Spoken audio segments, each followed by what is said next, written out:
दोस्तों, सोचिए एक ऐसी किताब जो 2500 साल पुरानी होके भी आज के नेताओं और उद्यमियों को गाइड करती है। वह है द आर्ट ऑफ वॉर। इसमें 13 चैप्टर है और ये कहानी लंबी है, लगभग 2 घंटे तक। अगर आपके पास एक साथ देखने का समय नहीं है तो इसे भागों में आनंद लीजिए और ट्रैक हारो ना हो, इसके लिए वीडियो को लाइक, सब्सक्राइब, शेयर और कमेंट जरूर करें। 2500 साल पहले प्राचीन चीन के युद्ध क्षेत्रों में सन त्सू नाम के एक व्यक्ति ने ऐसे शब्द लिखे जो सदियों तक गूंजते रहेंगे। शब्द केवल युद्ध के बारे में नहीं, बल्कि जीवन, नेतृत्व, अनुशासन और जीवित रहने की कला के बारे में भी है। वह पुस्तक द आर्ट ऑफ वॉर केवल जनरलों के लिए एक मैनुअल नहीं है, यह उन सभी के लिए एक मार्गदर्शक है जो चुनौतियों का सामना करते हैं, जिन्हें बाधाओं को पार करना है, जिन्हें युद्ध लड़ना है, तलवारों से नहीं बल्कि बुद्धिमत्ता से। आज मेरे दोस्तों, हम इस कालातीत कृति की यात्रा करने जा रहे हैं। हम समय के पार sun tzu की आवाज सुनेंगे और हम जानेंगे कि उनके सबक न केवल युद्ध पर बल्कि हमारे अपने जीवन के युद्धों पर भी कैसे लागू होते हैं। हमारे संघर्षों, हमारी महत्वाकांक्षाओं, हमारे रिश्तों, संदेह और भय के साथ हमारी लड़ाइयों पर भी। जब आप सुन रहे हो तो मैं आपको न केवल सुनने के लिए बल्कि चिंतन करने के लिए भी आमंत्रित करता हूं। खुद से पूछें, मैं आज कौन सी लड़ाइयां लड़ रहा हूं और मैं उन्हें केवल ताकत से नहीं बल्कि बुद्धिमत्ता से कैसे लड़ सकता हूं। ये युद्ध की कला है। sun tzu से मिलिए। युद्ध की कला के पीछे का दिमाग, इसके पीछे के व्यक्ति sun tzu से मिलना जरूरी है।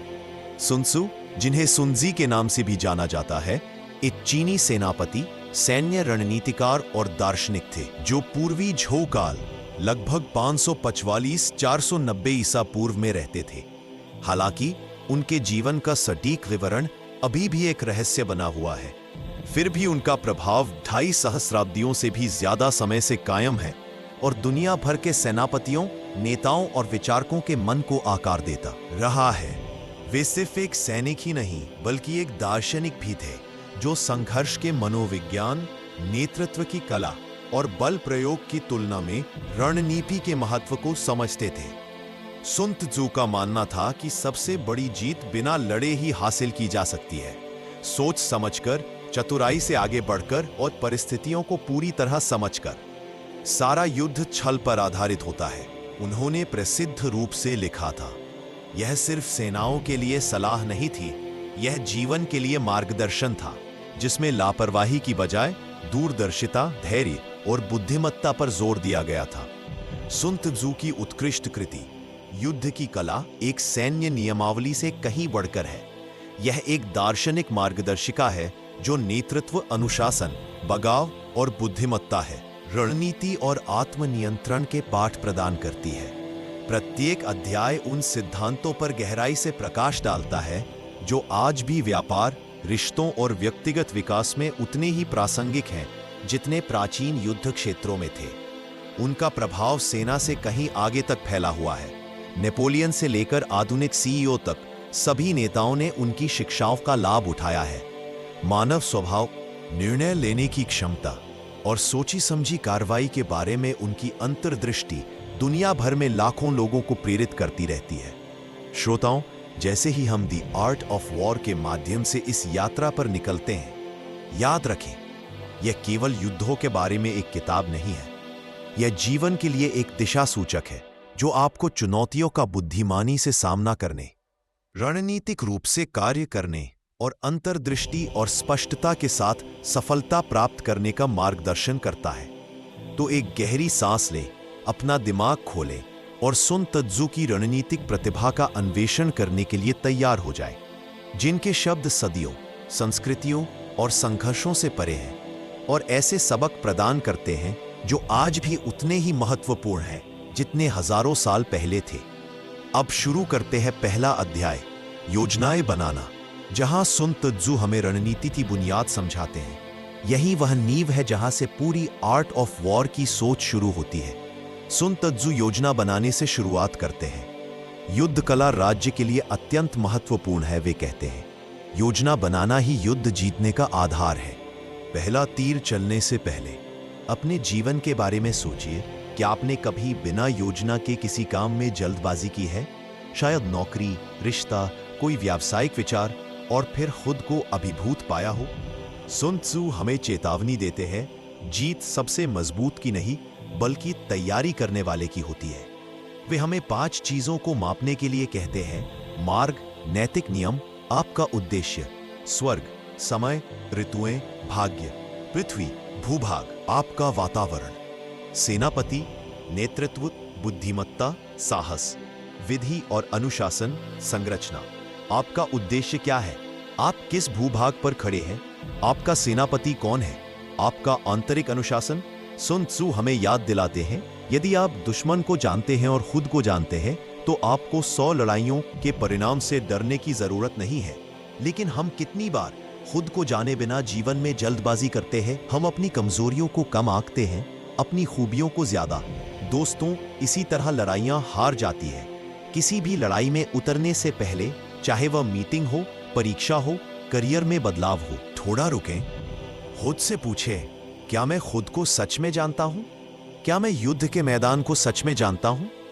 क्योंकि रणनीति का मतलब ज्यादा जोर से लड़ना नहीं है, बल्कि समझदारी से लड़ना है। और इस तरह पहला सबक साफ है, हर जीत लड़ाई से बहुत पहले शुरू हो जाती है। दोस्तों, अब हम अध्याय 2 युद्ध छेड़ने पर पहुंच गए हैं। यहां सुन त्सु बताते हैं कि हर जंग सिर्फ तलवार और सेना से नहीं जीती जाती, बल्कि उसकी एक भारी कीमत भी होती है: सामान, पैसे और इंसानों की जान। सुन त्सु हमें युद्ध कला के दूसरे अध्याय में एक ऐसी सच्चाई सिखाते हैं जो आज भी उतनी ही प्रासंगिक है जितनी 2005 साल पहले थी। युद्ध महंगा होता है, सिर्फ पैसों में नहीं, सिर्फ हथियारों में नहीं, बल्कि जीवन में, समय में, ऊर्जा में, लोगों की भावना में। वे लिखते हैं, जब आप वास्तविक युद्ध में शामिल होते हैं, अगर जीत आने में देर हो रही है तो लोगों के हथियार कुंद हो जाएंगे और उनका जोश ठंडा पड़ जाएगा। दूसरे शब्दों में, हर लंबा संघर्ष संसाधनों को खत्म करता है, भौतिक, वित्तीय और भावनात्मक। आज हमारे लिए इसका क्या मतलब है? जब हम में से ज्यादातर लोग तलवारों और ढालों के साथ युद्ध के मैदान में नहीं हैं, आइए सुन त्सु के ज्ञान से शुरुआत करें, फिर सोचें कि यह हमारे आधुनिक संघर्षों में कैसे मौजूद है। प्राचीन युद्ध क्षेत्र, युद्धरत राज्यों के काल की एक चीनी सेना की कल्पना कीजिए। हजारों सैनिक कई दिनों तक पैदल मार्च करते हुए। घोड़ों को भोजन की जरूरत है, सैनिकों को चावल की जरूरत है, कवच की मरम्मत की जरूरत है। हर दिन युद्ध लंबा खींचता है, खजाना खाली होता जाता है, घर वापस लोग भूखे मरते हैं, क्योंकि जिन संसाधनों से गांवों का पेट भरना चाहिए वे सैनिकों का पेट भर रहे हैं। सुन त्सु चेतावनी देते हैं, युद्ध में तुम्हारा सबसे बड़ा उद्देश्य विजय हो, ना कि लंबे अभियान। क्यों? क्योंकि युद्ध का हर अतिरिक्त दिन राष्ट्र को कमजोर करता है। अब रुकिए, अपने जीवन के बारे में सोचिए। क्या आप कभी ऐसे संघर्ष में फंसे हैं जो अंतहीन लगता था? शायद कोई पारिवारिक झगड़ा, कोई खराब नौकरी, कोई व्यावसायिक प्रतिद्वंदिता। क्या आपने महसूस किया है कि इसने धीरे धीरे आपकी हिम्मत कैसे पस्त कर दी? यही सिद्धांत है। दोस्तों, अब बात करते हैं मॉडर्न एप्लीकेशन की। आज के बिजनेस और पर्सनल लाइफ में भी हर संघर्ष की एक छुपी हुई कीमत होती है, जो अक्सर पैसे से नहीं बल्कि विश्वास, रिश्तों और अवसरों से चुकाई जाती है। संघर्ष हमेशा तलवारों से नहीं लड़ा जाता, यह शब्दों से, भावनाओं से, समय से लड़ा जाता है। कार्यस्थल पर महीनों तक चलने वाला झगड़ा, रिश्तों में कभी ना खत्म होने वाला झगड़ा, खुद से एक आंतरिक युद्ध, संदेह, पछतावा, अपराध बोध जो सालों तक चलता रहता है। यह सब युद्ध की तरह आपके संसाधनों को खा जाता है, आपकी ऊर्जा, आपका ध्यान, आपका स्वास्थ्य। सुन त्सु हमें बताते हैं, अगर आपको लड़ना ही है तो जल्दी से लड़ें। आपके संघर्ष में शामिल होना ही है तो उसे स्पष्टता से खत्म करें। लेकिन संघर्ष को कभी भी अपनी जीवन शैली न बनने दें, क्योंकि इसकी कीमत बहुत ज्यादा है। 2 व्यापारियों की कहानी में एक कहानी सुनाता हूं। एक पुराने शहर में 2 व्यापारी एक ही तरह का कपड़ा बेचते थे। एक दिन कीमतों को लेकर उनमें झगड़ा हो गया। पहले व्यापारी ने दूसरे को कम दाम देने के लिए अपनी कीमतें कम कर दी। दूसरे ने अपमान और अफवाहों के साथ जवाब दिया। उनका झगड़ा सालों तक चला। जब तक झगड़ा खत्म हुआ तब तक दोनों अपनी दौलत गंवा चुके थे। उन्होंने एक दूसरे को बर्बाद करने की कोशिश में सालों बर्बाद कर दिए थे, जबकि तीसरा व्यापारी चुपचाप आगे बढ़ा, सिर्फ गुणवत्ता और सेवा पर ध्यान केंद्रित किया। वह उन सब में सबसे अमीर बन गया। सबक: लंबी लड़ाइयां किसी को भी समृद्ध नहीं बनाती। गहरी सांस लीजिए। प्रिय श्रोता, आपके जीवन में कौन सा संघर्ष आपको इस समय थका रहा है? क्या यह वाकई कीमत चुकाने लायक है, या यह आपको आगे बढ़ने से रोक रहा है? सुन त्जू फुसफुसाते हैं, ऐसा कोई उदाहरण नहीं है कि किसी देश को लंबे युद्ध से फायदा हुआ हो, और आपके अपने जीवन में ऐसा कोई उदाहरण नहीं है कि किसी व्यक्ति को लंबे समय तक चली कड़वाहट से फायदा हुआ हो। दोस्तों, अब बात करते हैं रणनीतिक संतुलन की। सुन त्जू हमें बताते हैं कि हर संघर्ष से बचना बेहतर होता है, लेकिन कुछ ऐसे वक्त भी आते हैं जब जंग अनिवार्य हो जाती है। समझना यह है कि कब रुकना है और कब लड़ना है। अब सुन त्जू भोले नहीं थे। वो जानते थे कि युद्ध कभी कभी जरूरी होता है। कभी कभी आपको अपना बचाव करना होता है, कभी कभी आपको सामना करना होता है। लेकिन फिर भी वो कहते हैं, तेज बनो, निर्णायक बनो। लंबा संघर्ष केवल दुख को बढ़ाता है। उस समय के बारे में सोचें जब आपने आखिरकार किसी मुद्दे का सीधे सामना किया हो। एक बातचीत जिसे आप टाल रहे थे, एक निर्णय जिसे आप टाल रहे थे। हाँ, उस समय यह दर्दनाक रहा होगा, लेकिन क्या यह मुक्तिदायक भी नहीं था? क्या इसने आपको वर्षों के मौन संघर्ष से नहीं बचाया? युद्ध छेड़ने का यही विवेक है। केवल तभी लड़ें जब आवश्यक हो, और उसे शीघ्र समाप्त करने के लिए लड़ें। चलिए समझते हैं वैश्विक उदाहरण, युद्धरत राष्ट्र। युद्ध का मैदान चाहे पुराना हो या आज की भू राजनीति के, सुन त्जू के नियम हर जगह जीते जागते नजर आते हैं। इतिहास हमें अनगिनत उदाहरण दिखाता है। लंबे समय तक चले युद्धों ने न केवल खजाने को बल्कि पूरी सभ्यताओं को भी खत्म कर दिया। यूरोप में 30 साल के युद्ध ने पीढ़ियों तक देशों को तबाह कर दिया। आधुनिक युद्ध भी प्रतिदिन अरबों डॉलर खर्च करते हैं। वो धन जिससे स्कूल, अस्पताल बनवाए जा सकते थे या भूखों को खाना खिलाया जा सकता था। जब नेता संघर्ष की कीमत भूल जाते हैं तो हमेशा जनता को ही कीमत चुकानी पड़ती है। और अपने निजी जीवन में जब हम द्वेष रखने की कीमत भूल जाते हैं तो हमेशा हमारी शांति ही कीमत चुकाती है। तो हम क्या सीख सकते हैं? 1. अपनी लड़ाइयां बुद्धिमानी से चुनें। हर अपमान का जवाब देना जरूरी नहीं होता। हर दुश्मन आपकी ऊर्जा का हकदार नहीं होता। जब संघर्ष अपरिहार्य हो तो तुरंत कार्रवाई करें। देरी केवल दर्द को बढ़ाती है। अपने संसाधनों को बचाकर रखें। आपका समय, ऊर्जा और मन की शांति लंबे युद्धों में बर्बाद करने के लिए बहुत कीमती है। समाधान खोजें, विनाश नहीं। सच्ची शक्ति लड़ाई को खत्म करने में है, उसे बढ़ावा देने में नहीं। मेरे प्रिय श्रोता, आगे बढ़ते हुए खुद से पूछें, आज मैं कौन सा युद्ध लड़ रहा हूं और क्या यह कीमत चुकाने लायक है? अगर नहीं तो अपनी तलवार रख दो। अगर है तो स्पष्टता से लड़ो, इसे जल्दी खत्म करो और अपनी शांति वापस पाओ। क्योंकि सुन त्जू हमें याद दिलाते हैं, कुशल योद्धा खुद को हार की संभावना से परे रखता है, और यह कौशल केवल ताकत में नहीं बल्कि बुद्धिमत्ता में निहित है। यह जानना कि कब लड़ना है और कब पीछे हटना है।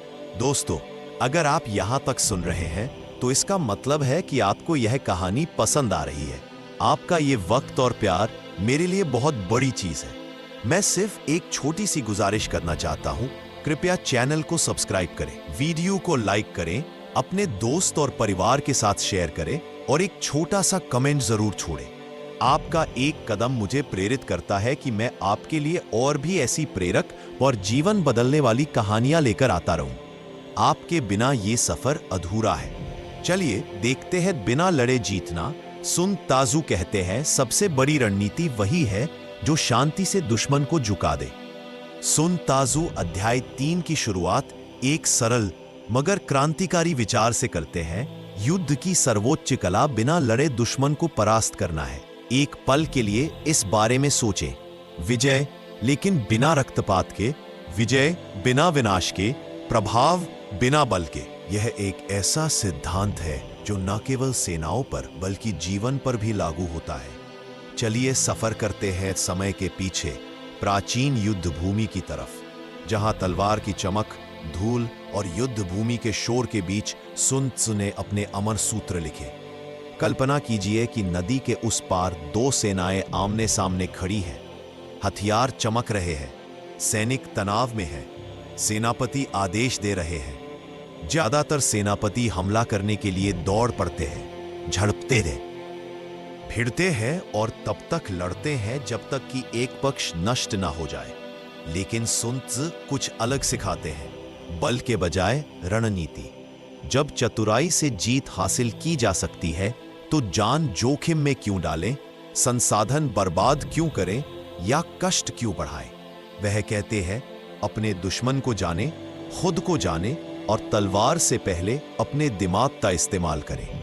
दोस्तों, जिंदगी के हर मोड़ पर हमें संघर्ष मिलते हैं, कभी ऑफिस में, कभी रिश्तों में, कभी अपने लक्ष्यों के साथ। हिंसा रहित संघर्ष हमें यह याद दिलाता है कि असली जीत शांति और समझदारी से होती है। अब आइए इस ज्ञान को आधुनिक जीवन में उतारें। हम हर दिन लड़ाइयां लड़ते हैं, हमेशा तलवारों से नहीं बल्कि इनसे।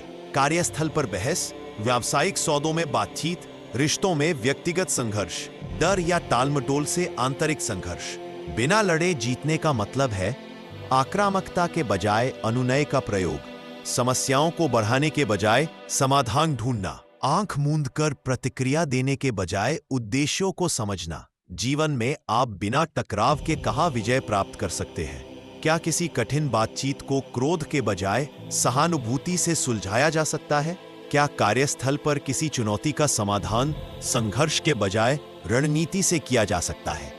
चतुर राजनयिक की कहानी।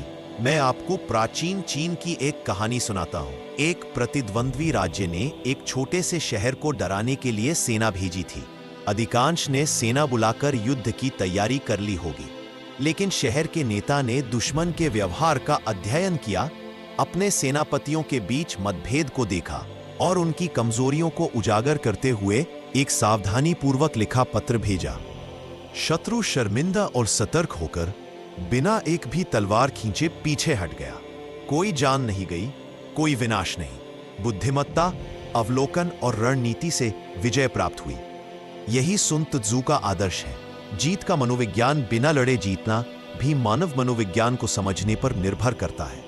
आत्मविश्वास हमले को रोक सकता है, धैर्य दुश्मनों से गलतियां करवा सकता है, सूक्ष्म प्रभाव बिना बल प्रयोग के राय को प्रभावित कर सकता है। हमारे निजी जीवन में यह बातचीत, नेतृत्व या यहां तक कि पालन पोषण में भी दिखाई देता है। कला हावी होने की नहीं बल्कि परिस्थितियों को इस तरह नियंत्रित करने की है कि संघर्ष अनावश्यक हो। हम कितनी बार घमंड या अहंकार के कारण परिस्थितियों को बढ़ा चढ़ाकर पेश करते हैं, जबकि धैर्य और अवलोकन से भी यही परिणाम प्राप्त किया जा सकता था। दोस्तों, जंग का मैदान सिर्फ युद्ध के मैदान तक सीमित नहीं है। आज के जमाने में बोर्ड रूम और बाजार भी एक रंगभूमि है। बिजनेस स्ट्रैटेजी के वास्तविक दुनिया के उदाहरण में सुन त्सु के विचार हमें दिखाते हैं कि जीत सिर्फ उत्पाद या पैसे से नहीं बल्कि रणनीति से होती है। एक आधुनिक उद्यमी की कल्पना कीजिए जो एक बड़ी कंपनी के साथ प्रतिस्पर्धा कर रहा है। सीधे तौर पर लड़ने के बजाय वे नवाचार, विशिष्ट बाजारों और ग्राहक वफादारी पर ध्यान केंद्रित करते हैं। बड़ी कंपनी एक भी कानूनी लड़ाई के बिना प्रासंगिकता खो देती है। यही सिद्धांत है, ज्यादा समझदार बनो, ज्यादा कठोर नहीं, दूसरों पर हावी होने से नहीं बल्कि दूसरों को मात देकर जीतो। थ्योरी तभी काम की होती है जब उससे प्रैक्टिस में उतर जाए। इस हिसाब से प्रैक्टिकल टिप्स के साथ हम समझेंगे कि सुन त्सु की रणनीतियों को अपनी रोजमर्रा जिंदगी, काम और रिश्तों में कैसे इस्तेमाल करें। 1. अपनी चालों की सावधानी पूर्वक योजना बनाएं। कोई भी कदम उठाने से पहले उसका अवलोकन करें, अध्ययन करें और समझें। 2. अनावश्यक संघर्ष से बचें। हर लड़ाई लड़ने लायक नहीं होती। 3. बुद्धि और प्रभाव का इस्तेमाल करें। शब्द, विचार और रणनीति से वो हासिल किया जा सकता है जो ताकत से नहीं किया जा सकता। 4. कमजोरियों का सूक्ष्मता से फायदा उठाएं। आपके प्रतिद्वंद्वी की गलतियां अक्सर आपका सबसे बड़ा फायदा होती है। 5. धैर्य ही शक्ति है। सही समय का इंतजार नुकसान को रोक सकता है और लाभ को बढ़ा सकता है। सुन त्सू हमें याद दिलाते हैं, अपनी सभी लड़ाइयों में लड़ना और जीतना सर्वोच्च उत्कृष्टता नहीं है। सर्वोच्च उत्कृष्टता बिना लड़े दुश्मन के प्रतिरोध को तोड़ने में है। श्रोता, अपनी आंखें बंद करो। अपने जीवन में आने वाले संघर्षों की कल्पना कीजिए। क्या ऐसे संघर्ष हैं जहां शांत मन, सोची समझी रणनीति और धैर्य से सफलता मिल सकती है? बिना लड़े जीत कमजोरी नहीं बल्कि बुद्धिमत्ता है। यह अपने आवेगों पर नियंत्रण और क्रोध के बजाय स्पष्टता से कार्य करने का साहस है। याद रखें, जीवन की सबसे बड़ी जीत अक्सर अनदेखी होती है। वे मन में, तैयारी में, समझ में होती है। अगली बार जब आप संघर्ष का सामना करें तो खुद से पूछें, क्या मैं बिना लड़े जीत सकता हूं? क्या मैं अपनी ताकत के सामने अपने मन से चुनौती को परास्त कर सकता हूं? क्योंकि सुन त्सू हमें सिखाते हैं, चतुर रणनीतिकार बिना खून की एक बूंद बहाए जीत हासिल करता है और ऐसा करके स्थायी शांति और शक्ति का निर्माण करता है। दोस्तों, हर जंग में रणनीति सिर्फ शुरुआत तक ही नहीं बल्कि युद्ध के मैदान पर हर चाल में मायने रखती है। सामरिक स्वभाव के इस अध्याय में सुन त्सू हमें स्थिति और स्थिति की असली ताकत समझते हैं। सुन त्सू हमें अध्याय 4 में बताते हैं, चतुर योद्धा संयुक्त ऊर्जा के प्रभाव को देखता है और उसे व्यक्तियों से बहुत ज्यादा की आवश्यकता नहीं होती, लेकिन उससे भी ज्यादा गहराई से वह स्थिति निर्धारण के बारे में सिखाते हैं, बलों, संसाधनों और यहां तक कि स्वयं की रणनीतिक नियुक्ति। जीत हमेशा सबसे शक्तिशाली की नहीं होती बल्कि युद्ध के मैदान को समझने वाले की होती है। दोस्तों, युद्ध के मैदान का मतलब सिर्फ पुराने मैदान से नहीं है। युद्ध के मैदान को एक रूपक के रूप में उसके इतिहास में हम समझेंगे कि हर चुनौती, हर संघर्ष और हर संघर्ष हमारी जिंदगी का एक युद्ध का मैदान है। कल्पना कीजिए कि दो सेनाएं संघर्ष कर रही हैं। एक सेना ज्यादा शक्तिशाली है, जिसके पास ज्यादा सैनिक और हथियार है। दूसरी छोटी और कमजोर है। पारंपरिक ज्ञान कहता है कि जो ज्यादा शक्तिशाली होगा वही जीतेगा। लेकिन सुन, तुम समझाते हैं सिर्फ ताकत ही काफी नहीं है, स्थिति ही परिणाम तय करती है। ऊंची जमीन फायदा देती है, इलाके की जानकारी रणनीति बदल देती है। सेनाओं की सही तैनाती शक्ति को कई गुना बढ़ा देती है। सही स्थिति में एक छोटी सेना भी एक बहुत बड़े दुश्मन को हरा सकती है। अब इसे लाक्षणिक रूप से देखें। जीवन में स्थिति हर जगह होती है। व्यवसाय में सही बाजार या जगह चुनना, करियर में यह जानना कि कब और कहां अपने कौशल का इस्तेमाल करना है, रिश्तों में समय और दृष्टिकोण को समझना। पहाड़ी दर्रे की कहानी, मैं एक कहानी सुनाता हूं। केवल कुछ हजार सैनिकों वाले एक सेनापति का सामना 3 गुना बड़ी दुश्मन सेना से हुआ। सीधे हमला करने के बजाय उसने एक संकरा पहाड़ी दर्रा चुना।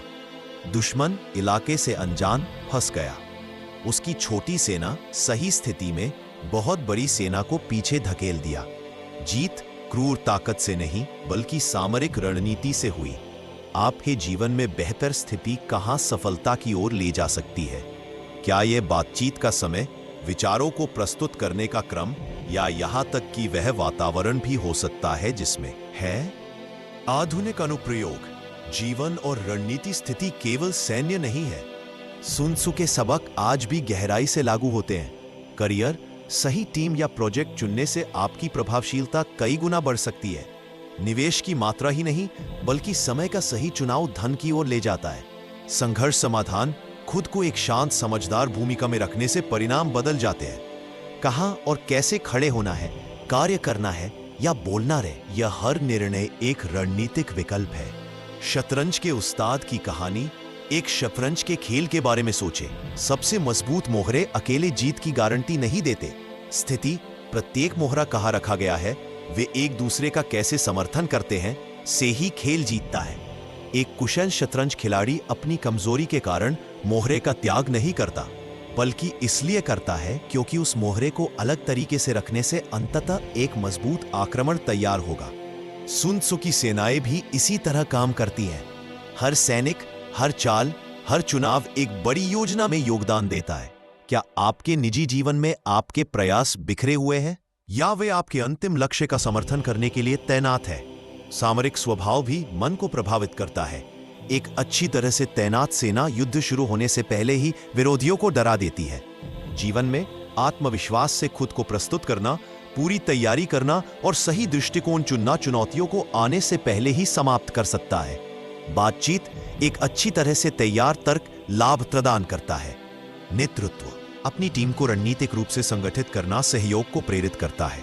व्यक्तिगत विकास अपने लक्ष्यों को सुदृढ़ करने के लिए अपनी आदतों और दिनचर्या को संरेखित करें। स्थिति निर्धारण केवल शारीरिक नहीं है, यह मनोवैज्ञानिक, भावनात्मक और रणनीतिक है। 1. अपने युद्ध क्षेत्र का आकलन करें। इलाके, अपने संसाधनों और अपने प्रतिद्वंद्वी या आपके सामने आने वाली चुनौती को जानें। 2. अपनी स्थिति बुद्धिमानी से चुनें। केवल ताकत ही काफी नहीं है, सही स्थिति आपकी शक्ति को कई गुना बढ़ा देती है। 3. अपनी सेनाओं का समर्थन करें। आपकी योजना के हर हिस्से को दूसरे हिस्से को सुदृढ़ करना चाहिए। 4. कार्यवाही से पहले लाभ बनाएं। रणनीतिक स्थिति बाधाओं को अप्रासंगिक बना सकती है। 5. धैर्य और अवलोकन स्थिति निर्धारण के लिए दूरदर्शिता की आवश्यकता होती है। कभी कभी सही समय का इंतजार करने से बिना संघर्ष के जीत मिल जाती है। सुन त्जू हमें याद दिलाते हैं, युद्ध में कुशल लोग बिना लड़े दुश्मन की सेना को परास्त कर देते हैं। वे बिना घेराबंदी किए शहरों पर कब्जा कर लेते हैं। वे बिना लंबे अभियान के राज्यों को उखाड़ फेंकते हैं। अपनी आंखें बंद करें और अपने जीवन को एक युद्ध क्षेत्र के रूप में कल्पना करें। क्या आप जीतने के लिए सही जगह पर खड़े हैं? क्या आपके प्रयास आपके लक्ष्यों के अनुरूप हैं? क्या आप बिना सोचे समझे प्रतिक्रिया दे रहे हैं या रणनीतिक रूप से कार्य कर रहे हैं? स्थिति निर्धारण शक्ति है। सबसे छोटा लाभ सही तरीके से लागू किया जाए तो भी बड़ा बदलाव ला सकता है। याद रखें, सिर्फ ताकत से ही लड़ाई नहीं जीती जा सकती।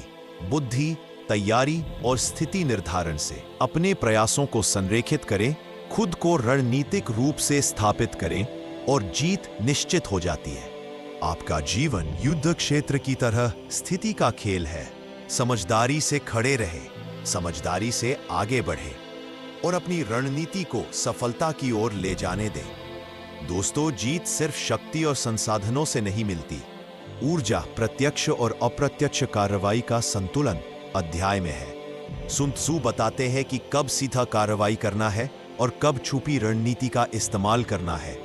यही असली ऊर्जा का संतुलन है। सुन त्सू 5वें अध्याय की शुरुआत एक ऐसे सिद्धांत से करते हैं जो न केवल सेनाओं पर बल्कि जीवन में आने वाली हर चुनौती पर लागू होता है। ऊर्जा का प्रबंधन बुद्धिमानी से किया जाना चाहिए। युद्ध में ऊर्जा पानी की तरह होती है, ये जहां निर्देशित होती है वही बहती है और ये शक्तिशाली या व्यर्थ हो सकती है। ये इस बात पर निर्भर करता है कि इसका उपयोग कैसे किया जाता है। यह अध्याय प्रत्यक्ष और अप्रत्यक्ष कार्रवाई के बीच संतुलन बनाने की कला सिखाता है।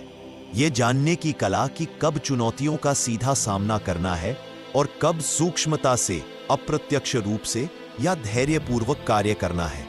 एक सेनापति की कल्पना कीजिए जो सेना का नेतृत्व कर रहा है।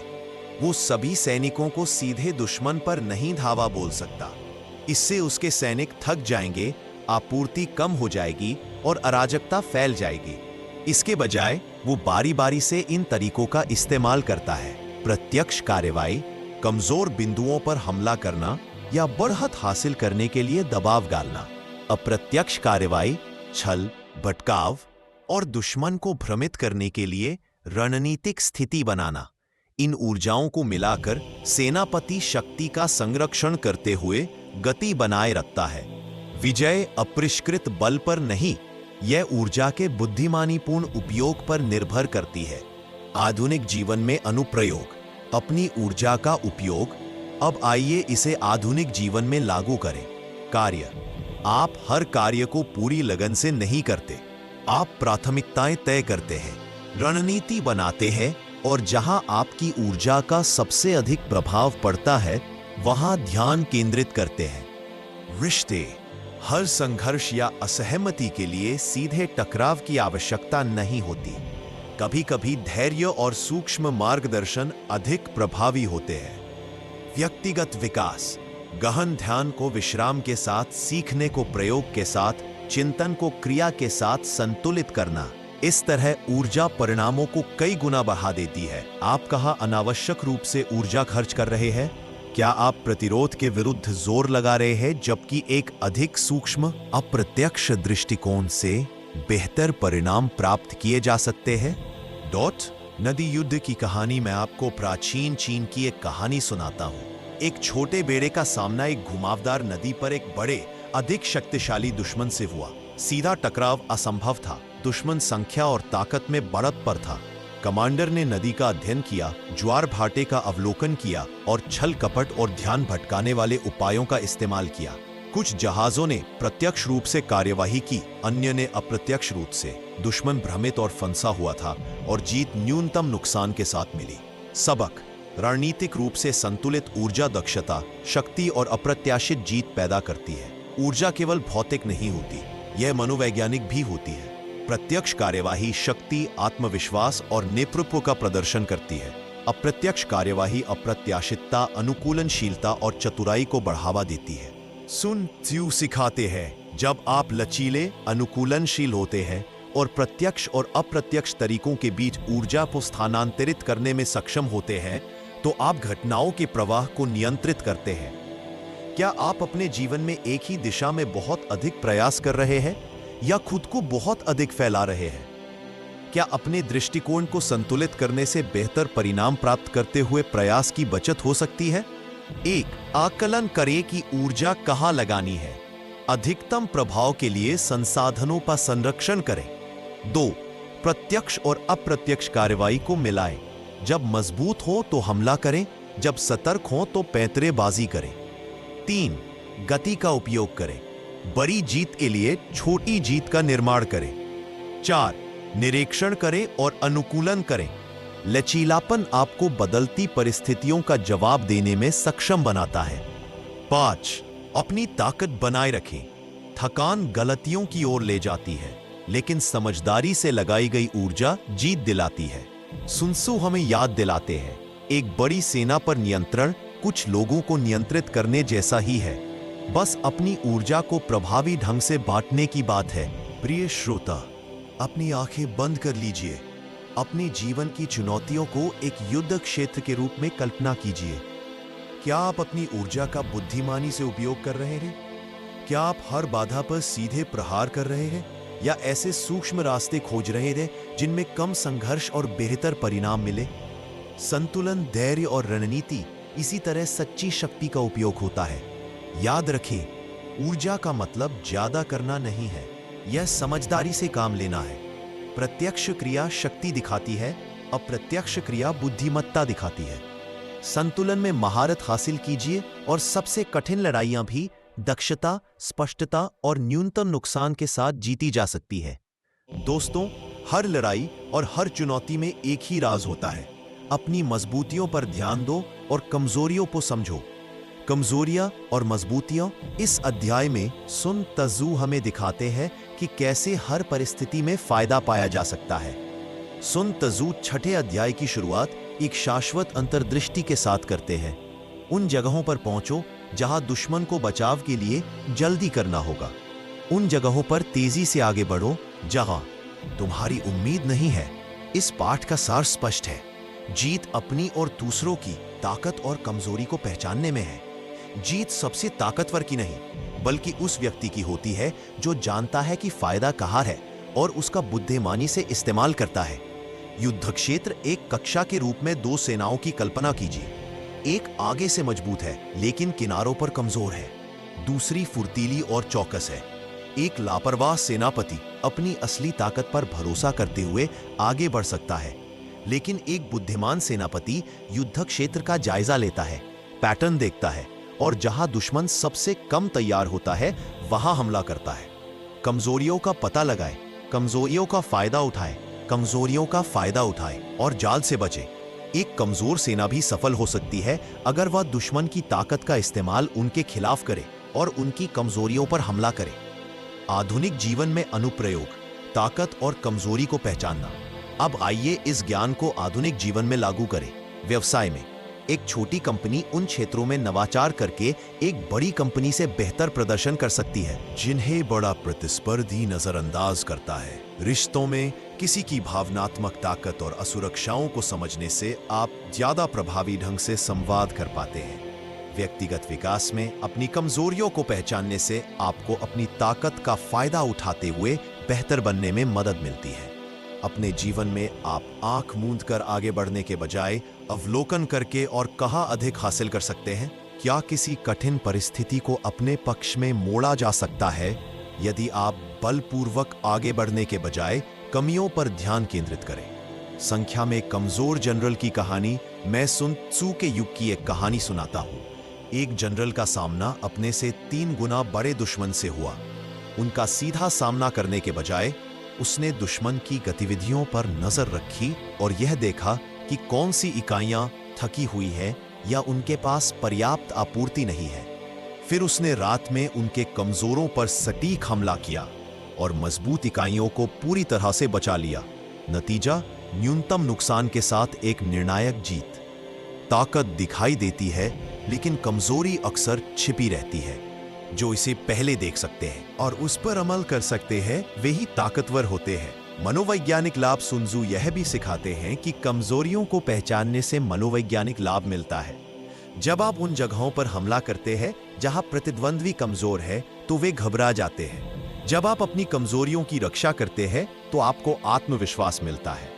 जब आप ऊर्जा और स्थिति के उतार चढ़ाव को समझते हैं तो आप अप्रत्याशित और दुर्जय बन जाते हैं। क्या आप उन क्षेत्रों का सामना करने में ऊर्जा बर्बाद कर रहे हैं जहां प्रतिद्वंद्वी या स्वयं जीवन मजबूत है? क्या आप उन क्षेत्रों की उपेक्षा कर रहे हैं जहां आप लाभ प्राप्त कर सकते हैं? व्यावहारिक सीख 1, ध्यान से देखें, अपने परिवेश, अपने प्रतिद्वंद्वी और स्वयं को जानें। 2, जहां कमजोर हो वहां प्रहार करें। अपने प्रयासों को वहां निर्देशित करें जहां उनका सबसे अधिक प्रभाव पड़ेगा। 3, अनावश्यक टकराव से बचें। ताकत के विरुद्ध ऊर्जा बर्बाद ना करें, इसके बजाय बुद्धि का प्रयोग करें। 4, कमजोरियों को ताकत में बदलें। असफलताओं का विश्लेषण करें, उनसे सीखें और अनुकूलन करें। 5, अप्रत्याशित बने। लचीलापन विरोधियों और चुनौतियों को असंतुलित रखता है। संत जू हमें याद दिलाते हैं, जो भी मैदान में पहले होगा और दुश्मन के आने का इंतजार करेगा वह लड़ाई के लिए तरोताजा होगा। जो भी दूसरे स्थान पर होगा वह थका हुआ आएगा। समय, अवलोकन और रणनीतिक कार्रवाई महत्वपूर्ण है। श्रोता, अपनी आंखें बंद करो और सोचो, तुम्हारी कमजोरियां कहां हैं? तुम्हारे सामने आने वाली चुनौतियों में छिपी कमियां कहां हैं? इन संभावनाओं का फायदा उठाने और अपने लक्ष्य हासिल करने के लिए तुम अपनी ताकतों को कैसे एक साथ ला सकते हो? जीत कभी भी बल प्रयोग से नहीं मिलती, यह समझ, धैर्य और चतुराई से किए गए काम से मिलती है। जो लोग स्पष्ट रूप से देखते हैं वे सबसे मजबूत प्रतिद्वंद्वी पर भी विजय प्राप्त कर सकते हैं। याद रखो, जिंदगी चुनौतियों से भरी है, लेकिन हर चुनौती की अपनी कमजोरी होती है। ध्यान से देखो, रणनीतिक रूप से काम करो और समझदारी से वार करो। सिर्फ ताकत नहीं बल्कि अंतर्दृष्टि की शक्ति ही सच्ची सफलता को परिभाषित करती है। अपनी दृष्टि, अपनी स्थिति पर नियंत्रण रखो और युद्ध का मैदान, चाहे वह वास्तविक हो या लाक्षणिक, तुम्हारा है। दोस्तों, अगर तुम यहां तक सुन रहे हो तो इसका मतलब है कि तुम्हें यह कहानी पसंद आ रही है। आपका ये वक्त और प्यार मेरे लिए बहुत बड़ी चीज है। मैं सिर्फ एक छोटी सी गुजारिश करना चाहता हूं, कृपया चैनल को सब्सक्राइब करें, वीडियो को लाइक करें, अपने दोस्त और परिवार के साथ शेयर करें और एक छोटा सा कमेंट जरूर छोड़ें। आपका एक कदम मुझे प्रेरित करता है कि मैं आपके लिए और भी ऐसी प्रेरक और जीवन बदलने वाली कहानियां लेकर आता रहूं। आपके बिना यह सफर अधूरा है। दोस्तों, जिंदगी और युद्ध के मैदान दोनों ही हमेशा बदलते रहते हैं। युद्धाभ्यास के इस अध्याय में सुन त्सू बताते हैं कि कैसे चतुर चालें और लचीली सोच से हम हर परिस्थिति में अपनी स्थिति मजबूत कर सकते हैं। सुन त्सू 7वें अध्याय की शुरुआत एक ऐसे सत्य पर जोर देकर करते हैं जो युद्ध के मैदान से कहीं आगे तक गूंजता है। कठिन इलाकों में युद्धाभ्यास सेना को संकट में डालता है, खुले मैदान में यह लाभ प्रदान करता है। सरल शब्दों में, सफलता उन्हीं को मिलती है जो अनुकूलन कर सकते हैं। जीवन युद्ध की तरह अप्रत्याशित है, कठोर योजनाएं विफल हो जाती हैं, जबकि लचीली रणनीतियां टिक पाती हैं। युद्ध क्षेत्र सादृश्य कल्पना कीजिए कि एक सेनापति अपनी सेना को घाटी से होकर ले जा रहा है।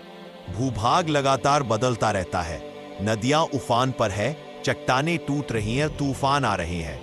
एक सेनापति जो एक योजना पर अड़ा रहता है, उसे विपत्ति का सामना करना पड़ता है, लेकिन एक बुद्धिमान सेनापति परिस्थितियों का अवलोकन करता है, समायोजन करता है और उनके साथ आगे बढ़ता है।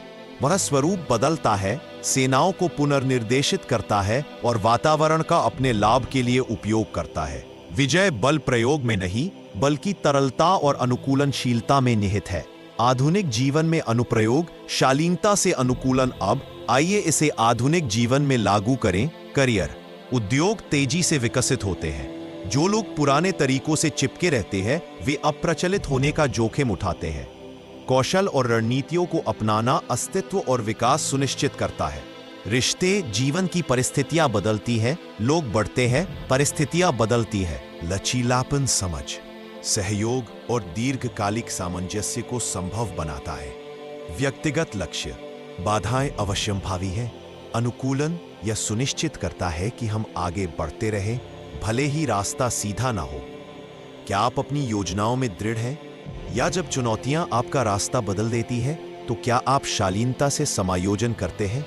बदलती नदी की कहानी। मैं सुन तत्जु के समय की एक कहानी सुनाता हूं।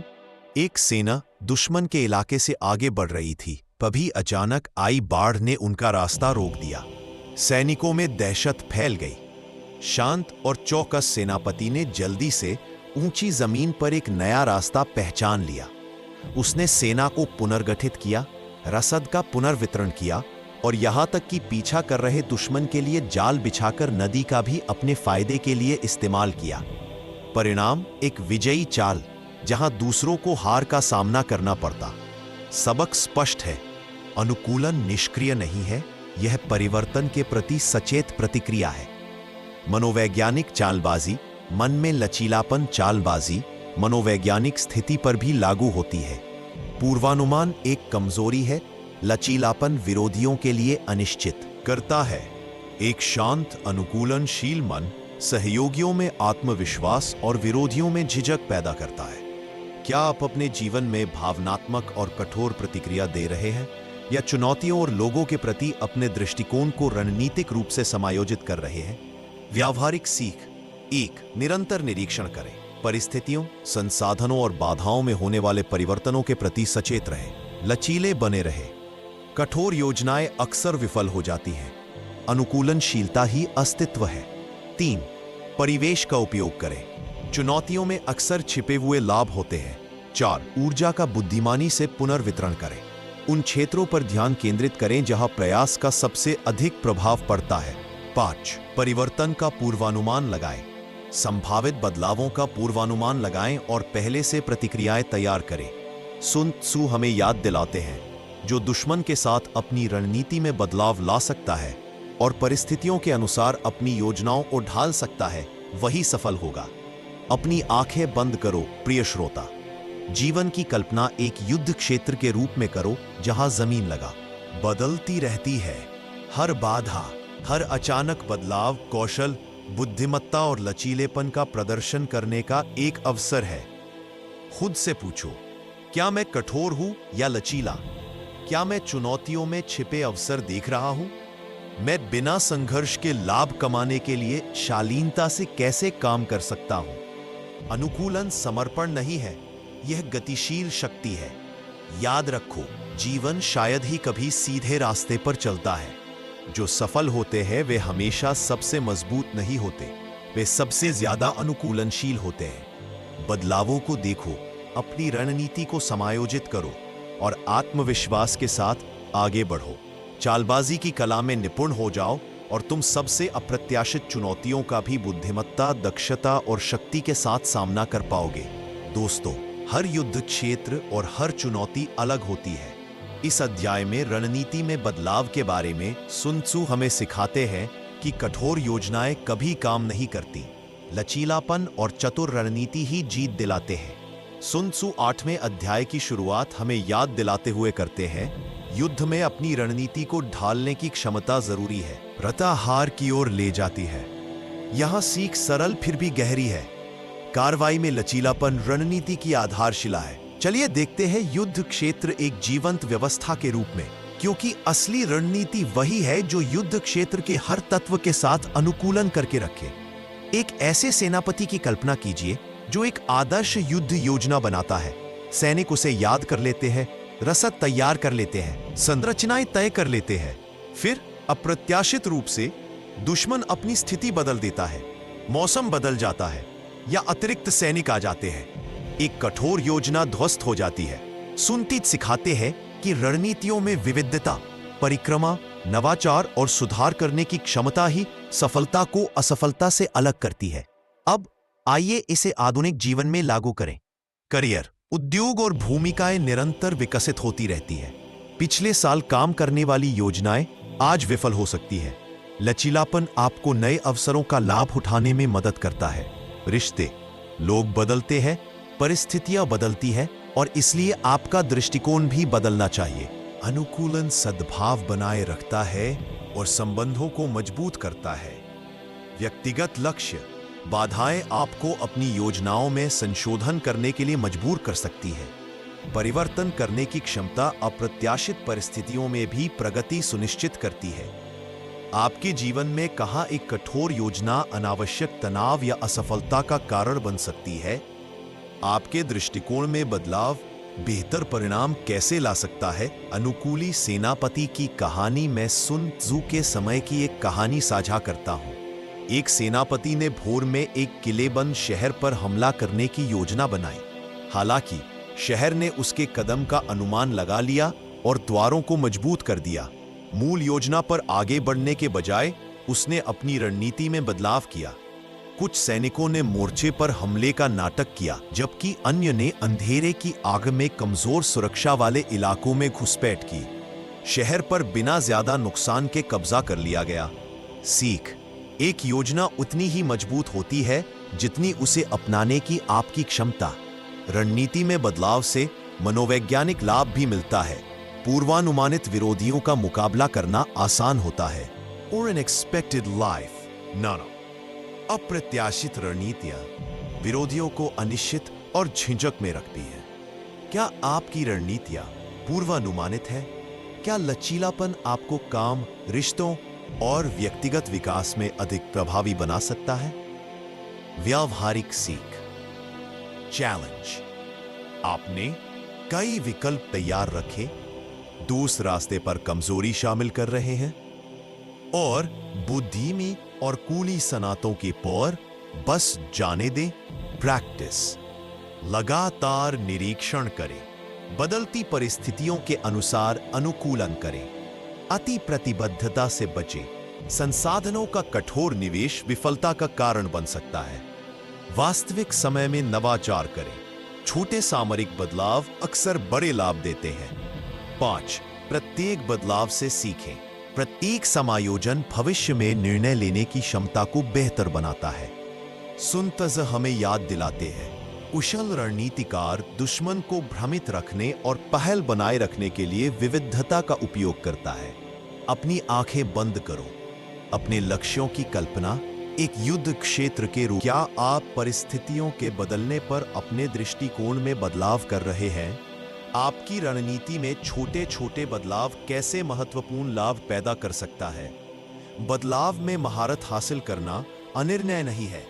याद रखें, दुनिया कभी स्थिर नहीं रहती।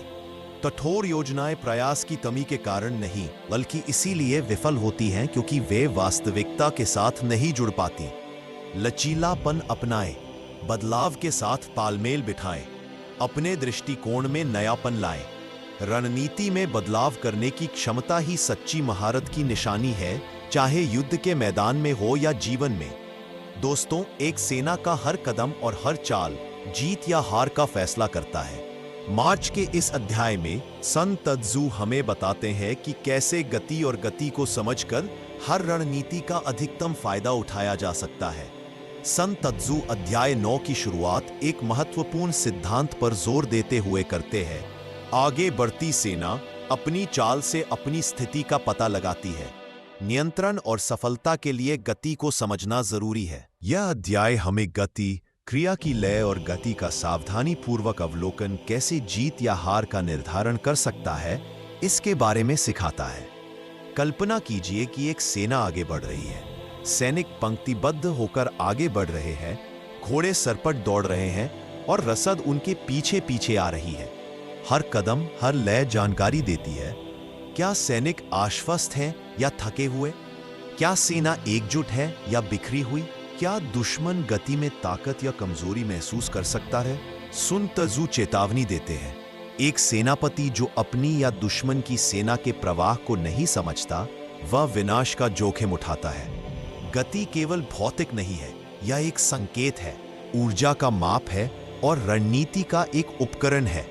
अब आइए इस सबक को रोजमर्रा की जिंदगी में लागू करें। करियर, जिस गति से आप परियोजनाओं पर काम करते हैं, संवाद करते हैं और कार्यों को अंजाम देते हैं, वह गति पैदा करती है जो परिणामों को प्रभावित करती है। रिश्ते, आप दूसरों के प्रति जिस तरह से प्रतिक्रिया करते हैं, एक रूप, सोच समझकर या अनियमित, वह विश्वास और प्रभाव को आकार देता है। व्यक्तिगत विकास, आदतें गति का निर्माण करती हैं। छोटे स्थिर कदम समय के साथ बढ़ते हैं और अजेय प्रगति का निर्माण करते हैं। क्या आप अपनी गति के प्रति सचेत हैं? क्या आपके कार्य आपको आगे बढ़ाने के लिए संरेखित हैं, या वे बिखरे हुए हैं और आपकी ऊर्जा को नष्ट कर रहे हैं? मार्चिंग आर्मी की कहानी, मैं सुन त्जू के समय की एक कहानी सुनाता हूँ। दुश्मन से मुकाबला करने के लिए एक सेना को एक लंबी घाटी पार करनी थी। जनरल ने देखा कि कुछ इकाइयां पिछड़ रही थी, कुछ बहुत तेजी से आगे बढ़ रही थी और आपूर्ति लाइनें गलत दिशा में थीं। गति को ध्यान से देखकर उन्होंने संरचनाओं को समायोजित किया, गति को समन्वित किया और एकजुटता बनाए रखी। जब युद्ध का समय आया तो सेना एक अजेय शक्ति के रूप में आक्रमण करने लगी। सबक स्पष्ट है, गति नियंत्रित ऊर्जा है और नियंत्रित ऊर्जा शक्ति को कई गुना बढ़ा देती है। गति का मनोवैज्ञानिक प्रभाव भी होता है। एक सुव्यवस्थित प्रगति लड़ाई शुरू होने से पहले ही विरोधियों को डरा सकती है। गति क्षमता और नेतृत्व का प्रदर्शन करती है, जिससे सहयोगियों में आत्मविश्वास पैदा होता है। अनियमित या कमजोर गति भेद्यता का संकेत देती है, जिससे आक्रमण को आमंत्रित किया जाता है। जीवन में आपकी गति आपकी आदतें, दिनचर्या और कार्य धारणा को कैसे प्रभावित करती है? क्या आप शक्ति, नियंत्रण और आत्मविश्वास के संकेत दे रहे हैं या अनिश्चितता के? व्यावहारिक सीख, 1, लय और प्रवाह का निरीक्षण करें। अपने संसाधनों और प्रयासों की गति और स्थिति को समझें। 2, सामंजस्य बनाए रखें। गति बनाने के लिए क्रियाओं और आदतों को संरेखित करें। 3, आवश्यकता पड़ने पर समायोजन करें। गति में थोड़ा सा भी सुधार परिणामों को नाटकीय रूप से प्रभावित कर सकता है। 4, गति का लाभ उठाएं।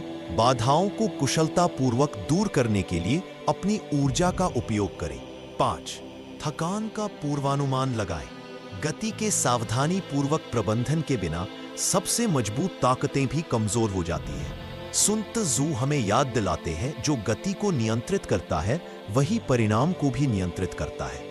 सेना की लय ही उसकी छिपी हुई शक्ति होती है।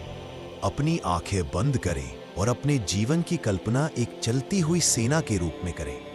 क्या आपके कदम सोच समझकर उठाए जा रहे हैं या बिखरे हुए? क्या आप गति बढ़ा रहे हैं या ऊर्जा खो रहे हैं? अधिकतम प्रभाव प्राप्त करने के लिए आप अपने कार्यों को कैसे समन्वित कर सकते हैं? गति को समझना और नियंत्रित करना ही ऊर्जा को निर्णायक परिणामों में बदलने का रहस्य है। याद रखें, गति का मतलब अंधाधुंध दौड़ना नहीं है। यह सोच समझकर और समन्वित गति से है। जीवन उन्हें पुरस्कृत करता है जो इसका उपयोग करते हैं, अपने कार्यों को उद्देश्य के साथ जोड़ते हैं और रणनीति के साथ आगे बढ़ते हैं। गति की कला में निपुणता प्राप्त करें और आपका हर कदम आपको जीत के करीब ले जाएगा, जीवन के युद्ध क्षेत्र में या आपकी व्यक्तिगत यात्रा में। दोस्तों, हर युद्ध क्षेत्र अलग होता है और हर इलाका अपनी चुनौतियों और अवसरों को लाता है। इलाके के इस अध्याय में सुन त्जू हमें दिखाते हैं कि अपनी स्थिति और परिवेश का अधिकतम लाभ कैसे उठाया जा सकता है।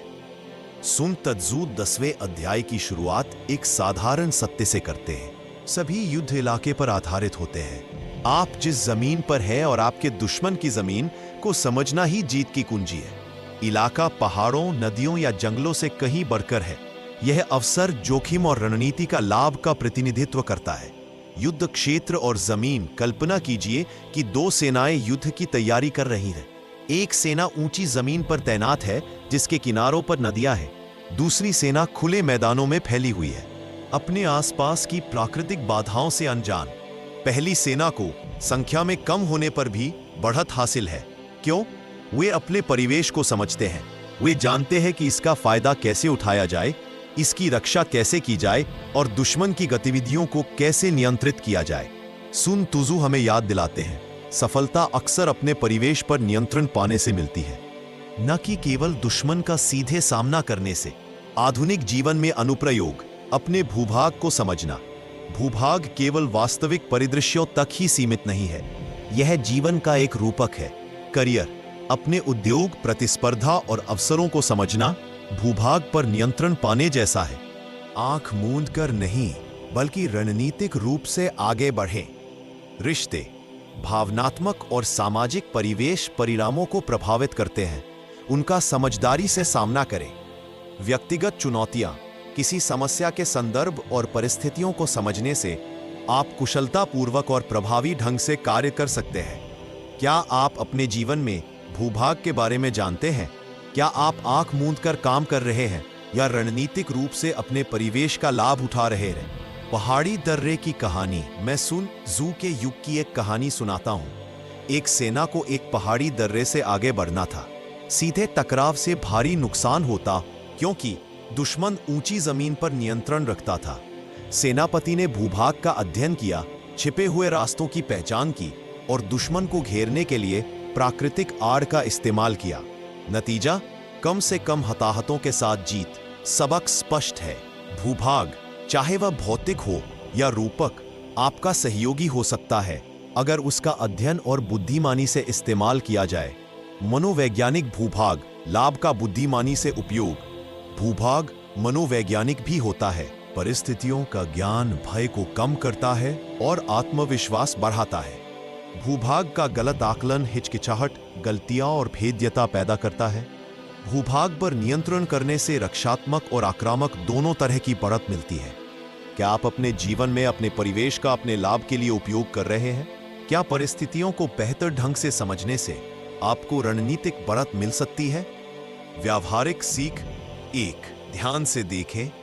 अपने परिवेश और अपनी चुनौतियों के आसपास की परिस्थितियों को समझें। 2. प्राकृतिक लाभों का लाभ उठाएं। परिस्थितियों, संसाधनों और अवसरों का रणनीतिक रूप से उपयोग करें। 3. खतरों से बचें। जोखिमों की पहचान करें और उन्हें कम करने की योजना बनाएं। 4. अपनी स्थिति बुद्धिमानी से बनाएं। सही स्थिति मजबूत विरोध के सामने भी ताकत पैदा करती है। 5. रणनीति के अनुसार इलाके को ढालें। अपनी रणनीति को अपने परिवेश के अनुरूप बनाएं, न कि इसके विपरीत।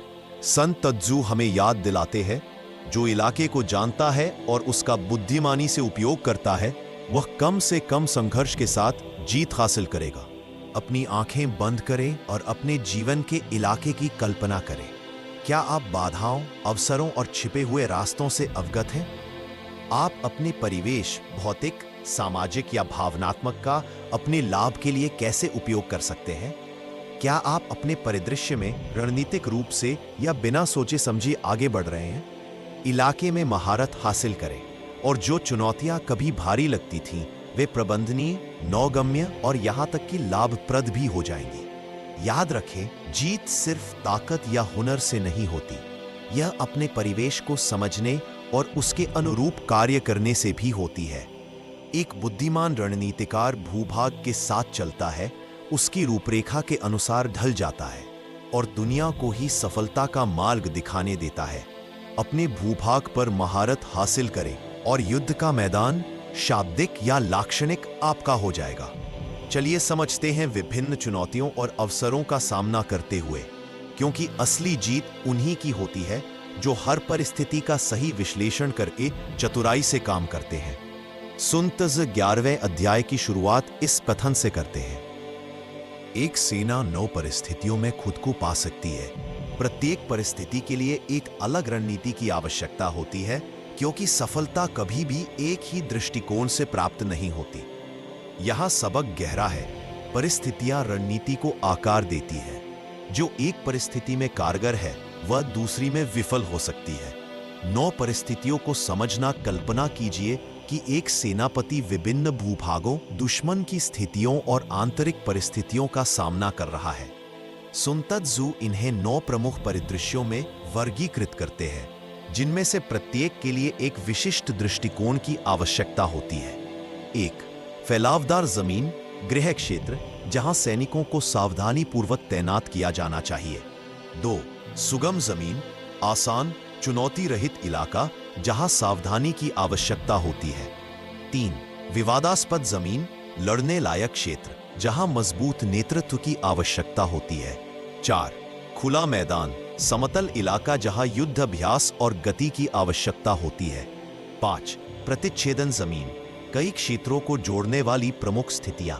6. गंभीर जमीन, खतरनाक रूप से गहरा इलाका, जहां पीछे हटना महन था है। कठिन जमीन, नेविगेट करने में मुश्किल इलाका जो सहन शक्ति की परीक्षा लेता है। घरे हुआ मैदान, फंसा हुआ या घिरा हुआ इलाका, जहां चतुराईपूर्ण रणनीति की आवश्यकता होती है। सुन त्ज़ जोर देते हैं, स्थिति को समझना केवल संख्या या ताकत पर निर्भर रहने से ज्यादा महत्वपूर्ण है।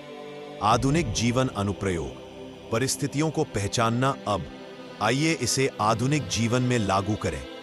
करियर, कुछ परियोजनाएं खुला मैदान होती है, नेविगेट करने में आसान। कुछ हताश मैदान है, उच्च दांव और गलती की बहुत कम गुंजाइश। परिस्थिति के अनुसार रणनीति बनाना महत्वपूर्ण है।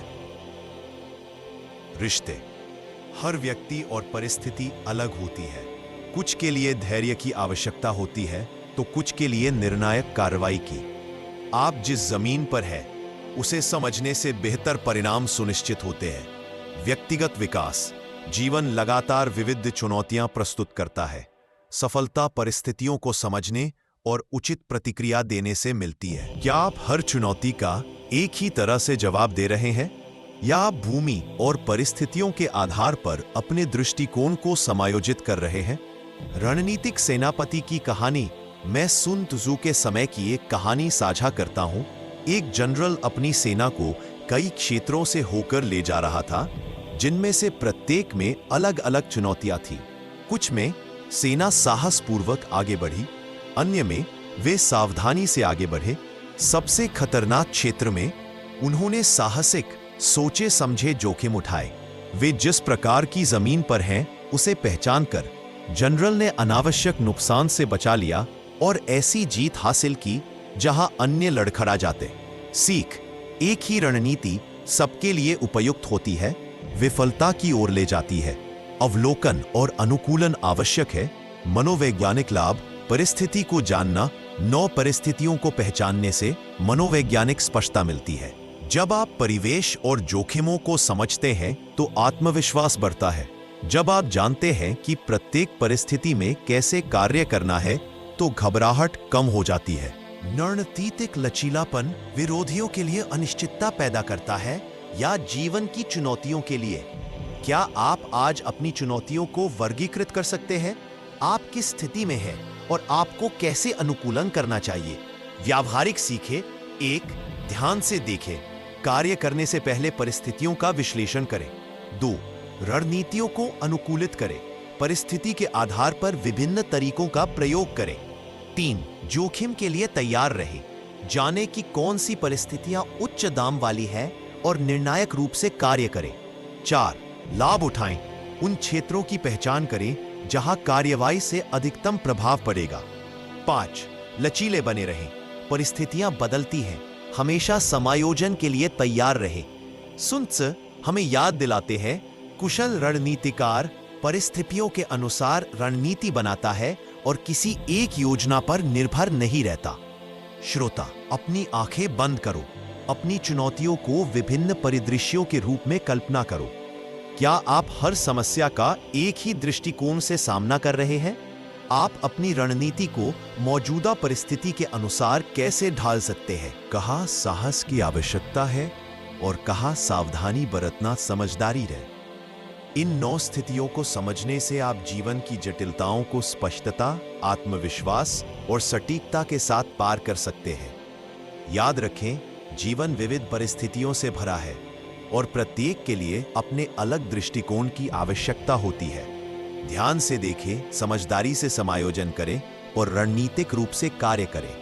परिस्थितियों को समझने की कला में निपुणता न केवल जीवित रहने की, बल्कि सबसे चुनौतीपूर्ण परिस्थितियों में भी फलने फूलने की क्षमता सुनिश्चित करती है। दोस्तों, युद्ध के मैदान या जिंदगी दोनों में संसाधन सीमित होते हैं। आग के हमले के इस अध्याय में सन त्सू बताते हैं कि कैसे सही योजना और चतुर रणनीतियों के माध्यम से अधिकतम प्रभाव प्राप्त किया जा सकता है। sun tzu 12वें अध्याय की शुरुआत एक जीवंत कथन से करते हैं। युद्ध में आग एक शक्तिशाली हथियार है। यह विनाश कर सकती है, ध्यान भटका सकती है और अवसर पैदा कर सकती है, लेकिन केवल तभी जब इसका बुद्धिमानी से उपयोग किया जाए। यह अध्याय केवल वास्तविक आग के बारे में नहीं है, यह आपके संसाधनों और रणनीतियों का प्रभावी ढंग से उपयोग करके प्रभाव को अधिकतम करने के बारे में है। कल्पना कीजिए कि एक सेना एक भारी किलेबंद शहर का सामना कर रही है। सीधा हमला महंगा पड़ सकता है, लेकिन रणनीतिक रूप से आग का उपयोग करने से दुश्मन का ध्यान भटक सकता है, जिससे उनका ध्यान बच सकता है। आपूर्ति नष्ट हो सकती है, जिससे उनकी ताकत कमजोर हो सकती है। कहीं और निर्णायक कार्रवाई के अवसर पैदा हो सकते हैं। sun tzu इस बात पर जोर देते हैं कि कोई भी उपकरण या संसाधन उतना ही प्रभावी होता है जितना कि उसके पीछे की रणनीति। आधुनिक जीवन में अनुप्रयोग, अपने संसाधनों का बुद्धिमानी से उपयोग, आइए इसे आधुनिक जीवन में लागू करें। करियर, आपके कौशल, नेटवर्क और ज्ञान संसाधन है।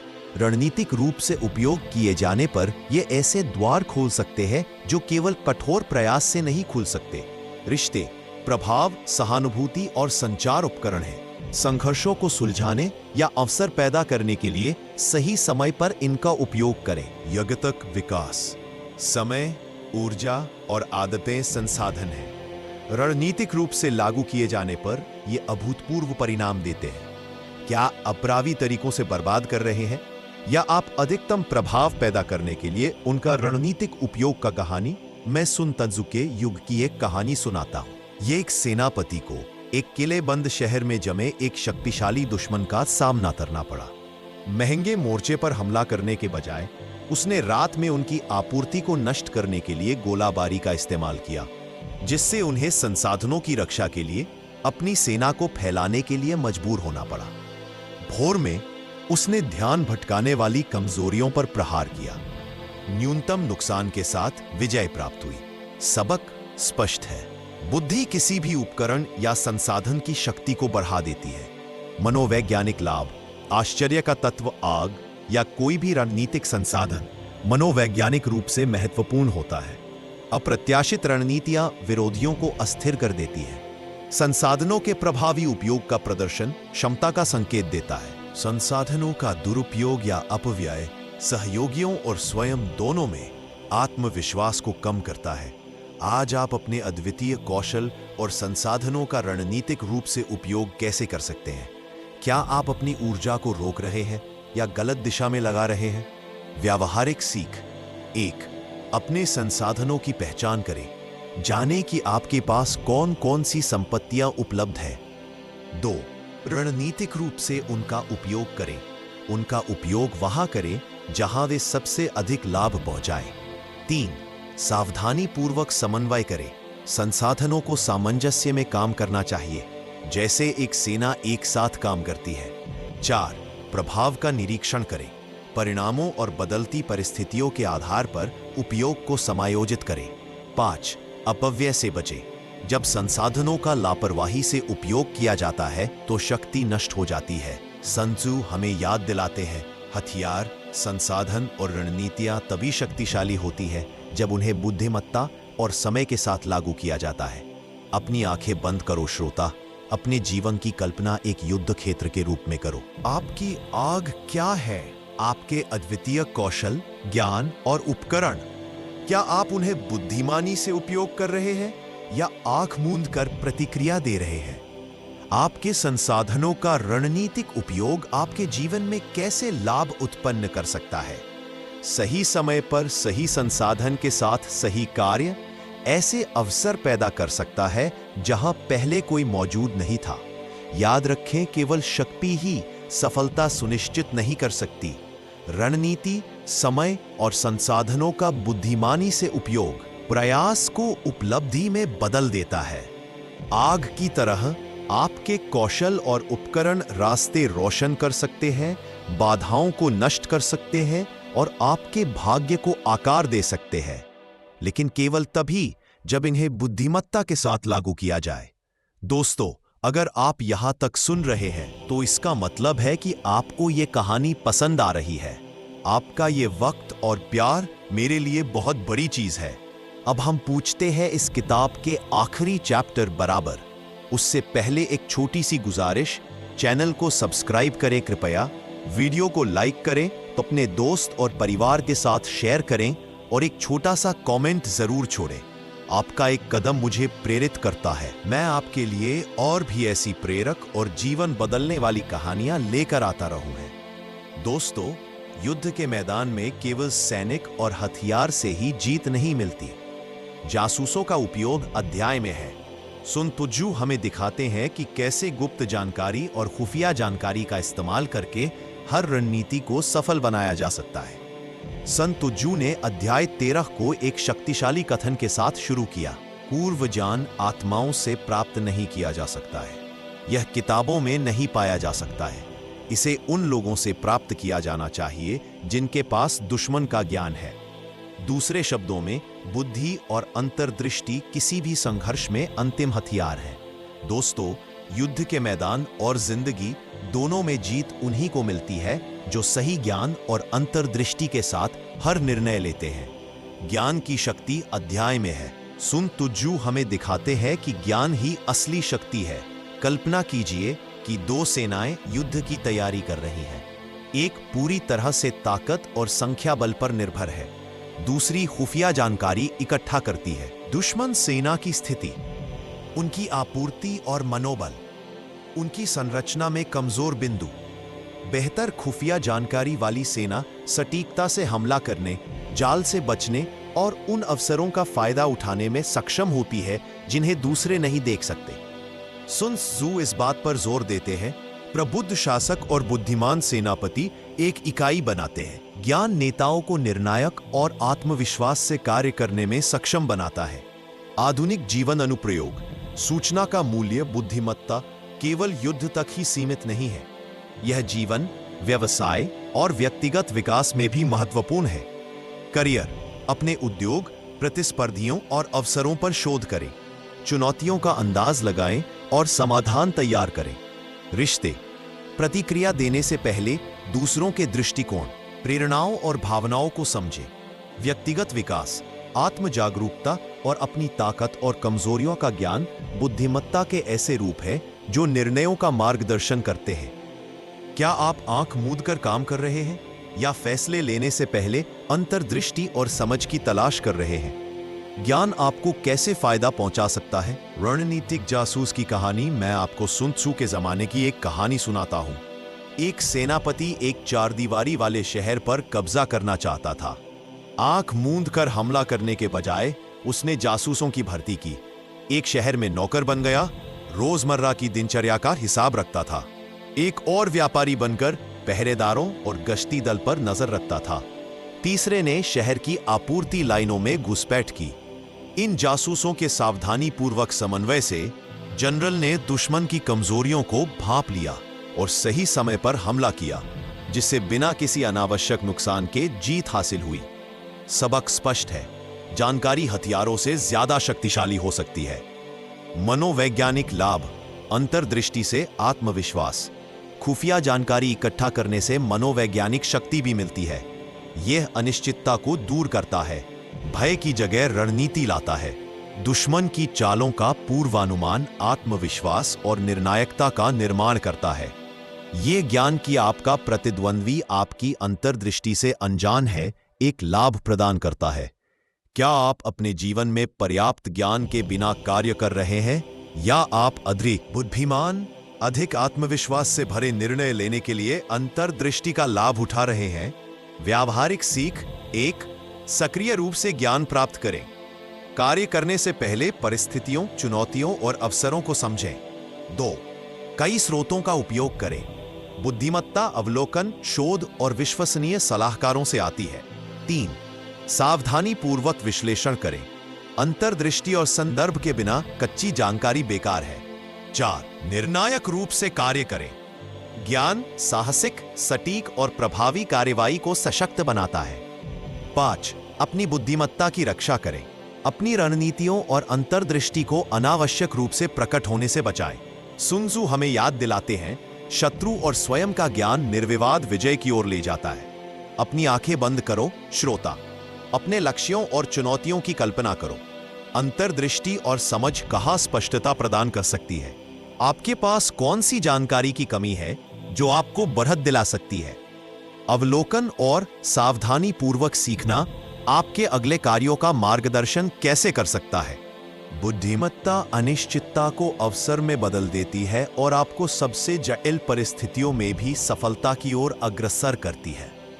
याद रखें, ज्ञान तलवारों, सेनाओं या धन से भी अधिक शक्तिशाली हथियार है। जो रणनीतिकार जानकारी एकत्र करता है, उसका विश्लेषण करता है और उसे लागू करता है, दूरदर्शिता, आत्मविश्वास और सटीकता के साथ आगे बढ़ता है। जीवन में युद्ध की तरह बुद्धिमत्ता ही शक्ति है, और जो इसमें निपुण होते हैं वे चुनौतियों का सामना शालीनता, अंतर्दृष्टि और अजेय गति से कर सकते हैं। युद्ध की कला की इस ऑडियो बुक का समापन करते हुए याद रखें, सुन त्सु का ज्ञान कालातीत है। जीत सिर्फ ताकत से नहीं मिलती, यह इनसे मिलती है: अवलोकन, रणनीति, अनुकूलन, बुद्धिमत्ता और स्वयं और अपने परिवेश पर नियंत्रण। अपने जीवन को अवसरों के युद्ध क्षेत्र के रूप में देखें।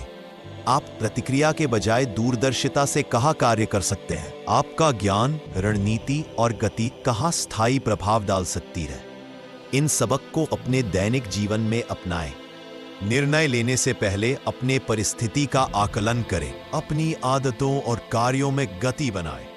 संसाधनों का बुद्धिमानी से उपयोग करें। जो आपके पास है उसका रणनीतिक रूप से लाभ उठाएं।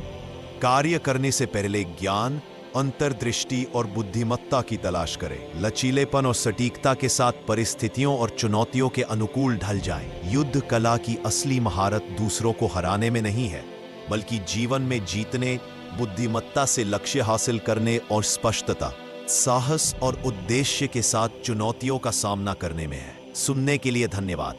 अगर इस ऑडियो बुक ने आपको प्रेरित किया है तो इसे लाइक करें, कमेंट करें और अपने दोस्तों और परिवार के साथ शेयर करें जो जीवन, रणनीति और विकास के बारे में जानकारी चाहते हैं। और भी बेहतरीन ऑडियो बुक सारांशों के लिए सब्सक्राइब करना ना भूलें।